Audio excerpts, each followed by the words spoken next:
tend to start our presentation with an apology. So I was thinking very hard about what he said during the conference in preparation for my speech. I'm not very good at telling jokes, actually.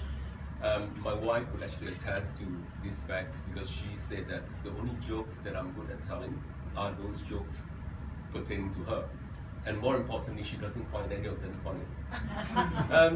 As for apology, I was thinking if I want to make a sincere apology, I need to be doing something very wrong to all of you before I start my speech. So I'm going to do things a little bit different by asking you guys a question pertaining to myself. Do you guys know, have a guess, which hospital in Singapore am I born in? KK. KK, good guess. Any more guess? SGH. Good guess as well. Gleneagles Hospital. Gleneagles, that's where my daughter was born. At home. At home. Home? Yes. Any more? Taxi. Okay. I think I've asked very good questions because none of you got the answers correct. Oh. The answer is Toa Payoh Hospital. Oh. For those of you who are not familiar with Toa Payoh Hospital was actually situated at the top of a hilltop.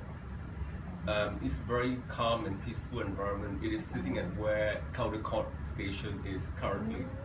So I was born in Toa Payoh. I was born as a little baby, tiny 5 pounds baby. I was underweight. I stayed in the hospital for 3 weeks before I was discharged.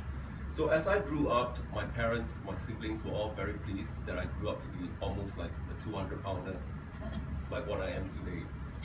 Toa Payoh has also brought me a lot of good memories. I was born into a low to middle income family.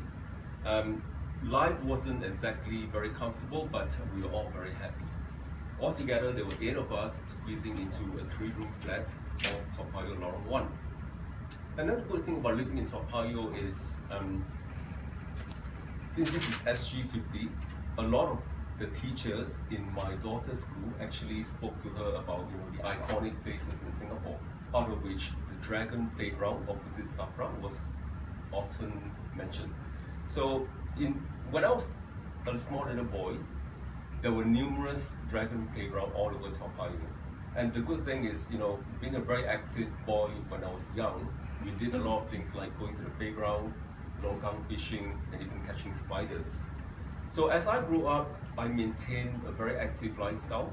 So these days, during the weekend, I would bring my daughter to those places that I visited when I was younger.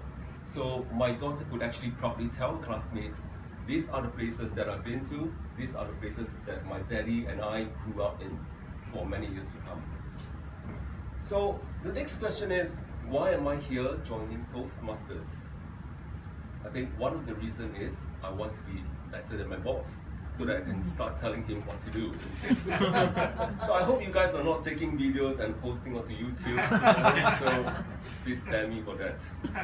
Okay, on a more serious note, I think being able to articulate yourself well is very important in the course of your work, especially when you are involved in projects. Being able to articulate well enables your co-workers to understand your thoughts, your ideas better. More importantly, being able to communicate well will lessen conflicts as well as misunderstandings. As such, that will make the world a much better place to live in. 6 minutes is too short for me to be telling you guys everything about what I do and my whole life. I think if you guys are keen to find out more about me, do reach out during the break. Over to you, Joseph.